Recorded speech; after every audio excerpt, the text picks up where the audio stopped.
Vamos lá. O que seria fazer apologia ao crime ou ao criminoso? Quando eu falo em fazer apologia ao crime ou criminoso, eu estou me referindo aqui a uma situação de fazer um elogio. Mas não é um elogio qualquer. É um elogio àquele crime específico, aquele criminoso enquanto criminoso.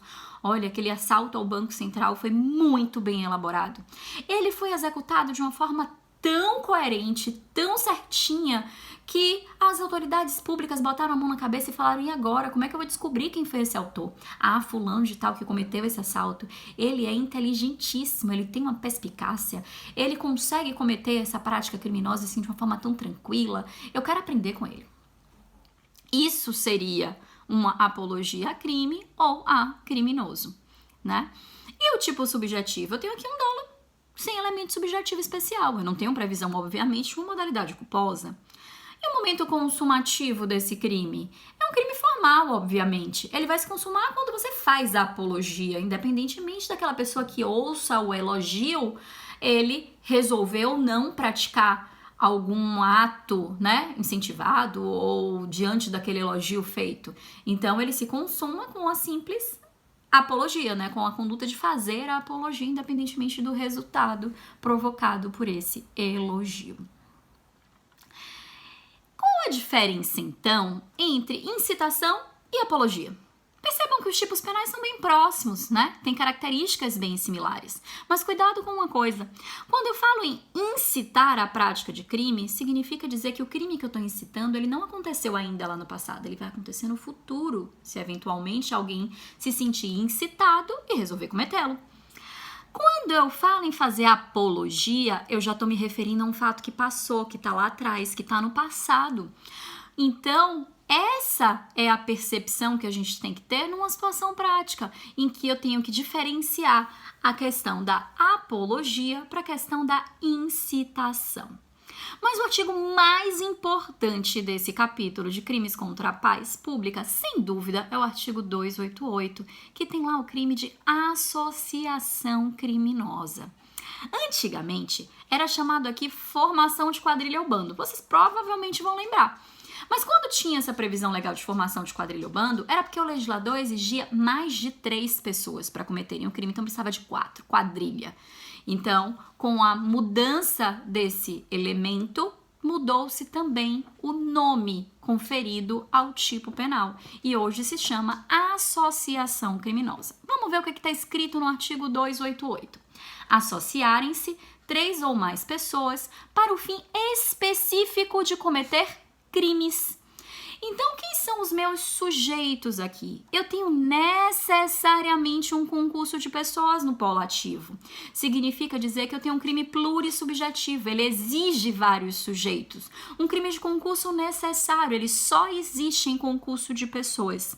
Eu preciso, no meu sujeito ativo, pelo menos 3 pessoas, bastando que um seja imputável. E no meu sujeito passivo, a gente já estava conversando a respeito disso. Coletividade, sociedade, é um crime vago. Então, eu não tenho aqui uma vítima determinada, por isso que é denominado na doutrina como crime vago, certo? E meu tipo objetivo. Reparem que o tipo é simples, associarem-se. Eu estou punindo a associação dessas pessoas.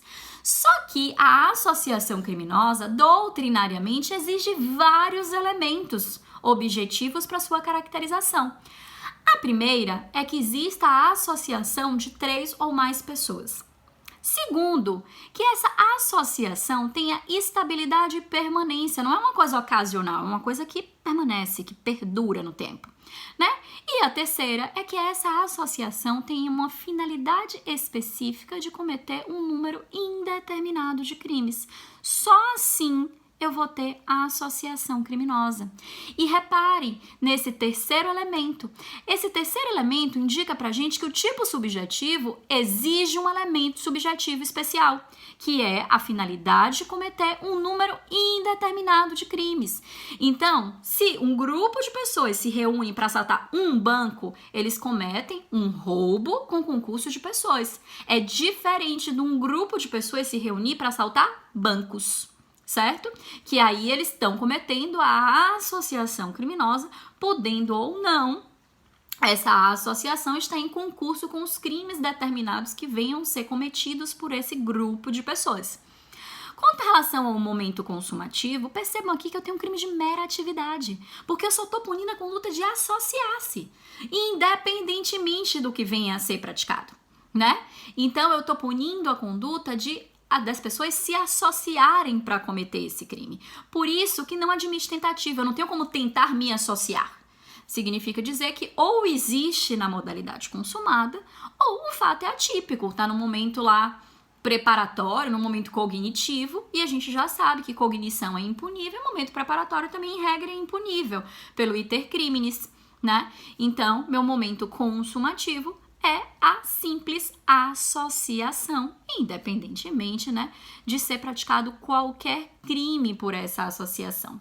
Aí eu pergunto para vocês, né, e se por um acaso essa associação ela venha a cometer crimes? Responde pelos dois, em concurso, a associação criminosa e mais o crime praticado.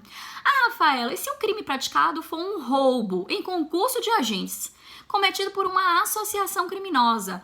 Eu vou pegar essa pluralidade de pessoas e valorar nesses dois crimes, cometendo talvez uma violação a um bis idem? Segundo a maior parte da doutrina, sim, porque o crime de associação criminosa é um crime contra a paz pública. O crime de roubo é um crime contra o patrimônio, então eu valoro duas vezes. Eu estou valorando a formação da associação e mais o roubo que usou de várias pessoas para ser cometidos. Ah, e todo mundo da associação criminosa responde pelo crime de roubo praticado? Não, todo mundo vai responder pela associação criminosa. Quem vai responder pelo roubo praticado são apenas aqueles agentes que, na condição de autores ou partícipes, realizaram essa conduta violatória ao patrimônio. Mais um detalhezinho, né? Eu tenho aqui duas causas de aumento previstas no artigo 288. Eu tenho uma causa de aumento prevista quando a associação é armada, isso basta que um agente esteja com arma, e eu tenho uma causa de aumento quando na associação tem participação de criança ou adolescente. Vamos lá para o artigo 288-A do Código Penal para a gente finalizar esse capítulo. Olha o que diz aqui o 288-A, que é o crime de constituição de milícia privada. Constituir, organizar, integrar, manter ou custear organização paramilitar, milícia particular, grupo ou esquadrão com a finalidade de praticar qualquer dos crimes previstos nesse código. Aqui eu também tenho um crime de concurso necessário, porque ninguém forma uma milícia sozinho, né? Ninguém forma um grupo ou um esquadrão sozinho. E aqui também eu tenho um crime vago, porque o sujeito passivo é a coletividade, é a sociedade. Com relação ao tipo objetivo, diferente, né, do crime de associação criminosa, agora eu vejo múltiplos verbos. Então, eu tenho um crime de ação múltipla, né, de um tipo múltiplo, que eu tenho lá a conduta de constituir, significa formar, né, a associação, a milícia, desculpa. Eu tenho a conduta de organizar, colocar em ordem, né. Eu tenho a conduta de integrar, que é participar, de manter, né? Manter significa auxiliar de alguma forma, e de custear, que é financiar essa milícia privada, que pode ser feito de qualquer forma, de uma forma livre, né? Só que eu tenho elementos normativos que precisam ser esclarecidos.